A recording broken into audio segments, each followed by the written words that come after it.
있다는 일이 얼마나 영광된 일인가 하는 생각을 갖게 되고, 참 저로서는 제 일생의 가장 큰 선물, 가장 자랑스러운 선물로 항상 기억을 하고 있습니다. 저는 부천시장을 통해서 밑으로부터의 변화가 위로부터의 변화 못지않게 중요하다 하는 것을 사실 절실하게 경험을 했습니다. 버스 타실 때 기다리는 버스 몇 분 뒤에 온다 다 아시죠? 그게 91년도에 부천에서 처음 이걸 시행을 한 겁니다. 개발해서. 그래서 5년 뒤에 2006년도 오세훈 시장이 서울시에 도입을 했고, 지금은 대한민국의 모든 도시가 다 도입해서 5천만 시민들이 언제 올지 모르고 막연히 기다리지 않고 알고 기다리고 대비하고 기다릴 수 있게 됐습니다. 밤늦게는 이 버스가 끊어졌는지 안 끊어졌는지 기다리려면 정말 불안한 겁니다. 그런데 이제는 그런 일이 없어졌습니다. 제가 외교통일위원회에 있어서 지지난주에 북경 베이징에 중국 대사관 국정감사가 갔는데 가서 이 얘기가 나왔어요. 근데 베이징에도 요새 이 BIS가 도입됐는데 잘 안 맞는데요. 근데 어쨌든 세계적으로 우리 시민들이 다 편리하게 된 겁니다. 복식북이라는 것을 제가 그것도 중앙정부 그 당시 행정자치부 장관 차관들하고 싸워가지고 멱살 잡듯이 해서 복식북이를 도입을 했는데, 그 전까지만 해도, 그러니까 작년 재작년까지만 해도 우리 부천 빼놓고 전국의 모든 도시들이 가계부 쓰는 식으로 썼어요. 그게 단식북이라고 합니다. 얼마 들어왔다 얼마 나갔다, 뭐가 어떻게 들어왔는지 뭐가 어떻게 나갔는지 다 금전출납부 뒤져보지 않으면 몰라요. 근데 그거를 복식북이 기업형 회계로 제가 바꿨습니다. 왜 바꿨냐? 투명회계야말로 투명행정의 가장 기본적인 인프라이기 때문에 그렇습니다. 근데 그때 행정자치부 차관이 우리가 뭐 기업입니까? 정부가 무슨 쓸데없이 무슨 복잡한 복식북이 한다고 그럽니까? 하고 나한테 이제 내놓고 이렇게 시비를 거는 그런 일이 있었습니다만, 어쨌든 복식북이를 제가 밀어붙여서 부천이 시범 사업하고 해서 작년 재작년부터 전국의 모든 지방정부가, 그리고 중앙정부와 관련된 공공기관들이 전면적으로 복식북이를 도입을 해서 투명한 행정의 원년이 마련되게 됐습니다. 저는 그래서 이 부천을 바꾸면 대한민국이 바뀐다는 그런 경험을 갖고 있고, 그런 점에서 밑으로부터의 변화야말로 위로부터의 변화 못지않게 중요한 기회다, 저는 그렇게 생각을 합니다.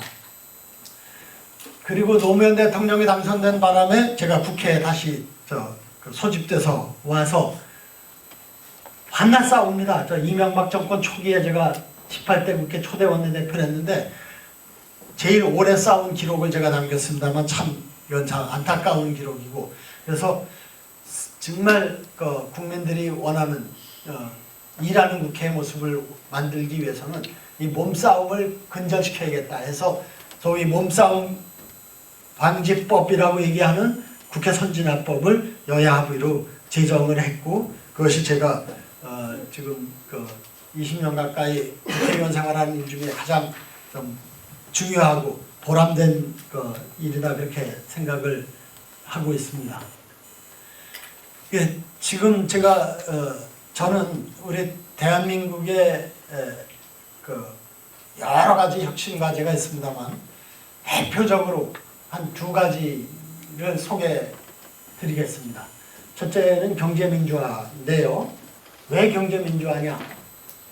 정치적 민주화는 6월 시민항쟁, 그리고 그래서 대통령 직선제가 이루어지고 김영삼 정권, 문민 정권에서 하나의 연숙청에서 이제 쿠데타는 한국 정치사에서 있을 수 없는 일이 되게 된 것이고, 김대중 대통령이 또 지방자치를 야당 총재 때 단식투쟁해서 쟁취해서 지금 20년의 역사를 갖게 됐고, 노무현 대통령은 정보부, 검찰, 경찰, 국세청 이런 권력기관을 사유하지 않고 국민에게 돌려드리겠다. 권력의 통치수단으로 쓰지 않겠다 라고 그런 거를 해서 민주화의 기틀을 마련했습니다. 근데 지금 국정원이 다시 나서고 기무사가 나서고 그러는 게 이런 권력기관은 정말 철저하게 그리고 제도적으로 개혁해서 잿밥에 끼어들지 못하게 하면 대통령이 또는 그 권력의 핵심들이 자기 권력의 통치수단에 사용되길 원하면은 그 눈치를 봐서 바로 또 옛날에 해오보던 짓들이 있으니까 쉽게 변질하고 전락하는 문제가 있어서 이번에 국정원 개혁만은 정말 확실하게 해야겠다는 생각을 다시 합니다만 어쨌든 크게 봐서 정책 민주화는 이루어졌다고 봐야 됩니다. 그런데 대한민국은 자살률 세계 OECD 최고, 출산율 최저, 근로시간은 가장 긴 그러한 나라로 지금 전락해가고 있습니다. 그러다 보니까 국민들의 스스로 느끼는 우리가 행복하다 하는 게 OECD 국가 30개 중에 끝에서 두 번째입니다. 이래 갖고는 민주화가 무슨 의미가 있냐. 민주화라는 게 결국 뭐냐.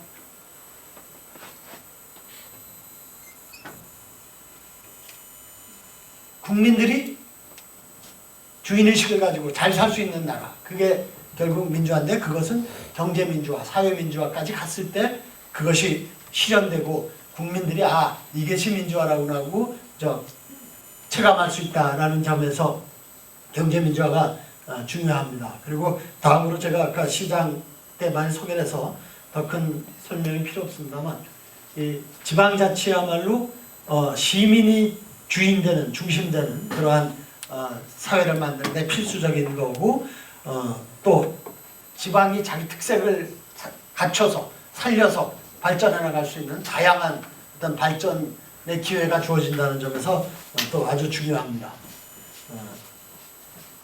제가 부산국제영화제 얘기했습니다만 부산국제영화제를 부산군에서 안 하고 대한민국 영화제 그래서 중앙정부 문화관광부가 부산국제영화제에 10배 20배 예산을 들여서 했으면 지금 어떻게 됐을까요? 아시아를 대표하는 세계영화제로 부산영화제가 그 대한민국 영화제가 컸을까요? 제가 보기에는 아주 장담하건대 절대 그런 일은 있을 수가 없습니다. 관주도의 획일적이고 형식적인 그 의례적인 그 문화행사는 돈 퍼붓기에 지나지 않습니다.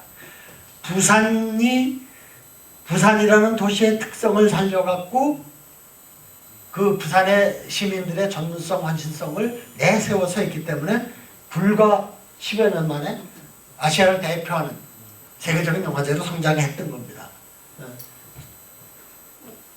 서울올림픽, 베이징올림픽을 하는 것도 왜 중국올림픽, 한국올림픽 안 하느냐. 기본적으로 역사의 발전에 어떤 중심이 됐던 것은 그 사람들이 모여 사는 도시가 중심이었거든요. 뭐 독일 같은 나라, 미국 같은 나라, 국가된 지 100년, 200년밖에 안 되는 나라입니다. 그런 점에서 도시의 경쟁력, 지역의 경쟁력이 국가 경쟁력의 원천이다 하는 점을 우리가 좀 다시 인식하고 할 필요가 있습니다. 그런 점에서 이렇게 지방자치를 통해서 시민의 정치 참여가 활발하도록 시민이 주인이 되는 그 사회 시스템을 구축해 나가고 경제민주화를 통해서 빈부격차를 줄여나가고 또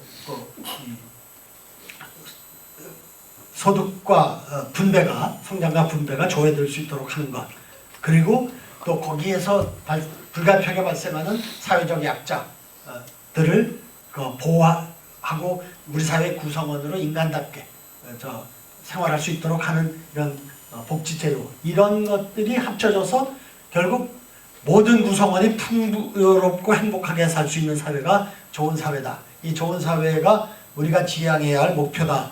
이렇게 생각을 하고 있습니다. 제가 가장 좀 감동적으로 본 영화 대사가 하나 있어서 소개를 드리겠습니다. 반지의 제왕 시리즈의 간달프가 그 대마법사 결국은 악의 편에 쓰죠. 대하고 자기 연애가 어떻게 다른지를 설명하는 얘기입니다만 저 보여드릴게요.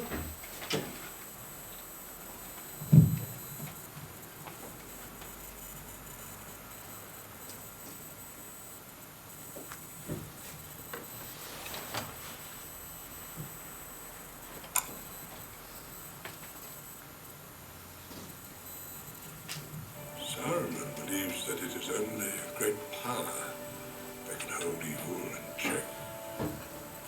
But that is not what I found. I found that the small things, everyday deeds of ordinary folk that keeps the darkness at bay. Simple acts of kindness and love. Why, Bilbo Baggins? Perhaps it is because I'm afraid. But it gives me courage. 네. 사루만은 위대한 인만이 악을 누를 수 있다 주장하는데 자기가 보기에는 평범한 사람들의 일상의 사소한 행위들, 친절, 사랑, 봉사 이런 것들이 근본적으로 우리 사회를 좋은 사회로 만드는 사람이 사람답게 만들 수 있는 사회의 원동력이다 하는 얘기를 듣고 제가 감동을 받았습니다. 그래서 우리 이 지방자치야말로 정말 위로부터의 우리 사회 변화, 혁신 못지않게 우리 삶의 현장을 바탕으로 해서 우리 사회를 좋은 사회로 바꿔나가는 혁신의 현장이 아닌가 생각을 합니다. 그래서 여러분들도 그 좀 일상의 생활에서의 어떤 그 소중함을 좀 우리가 잘 알고 특히 우리 젊은 분들이 미래 우리 사회의 어떤 변화와 발전의 주인공으로서 또 그런 주인된 자세로 더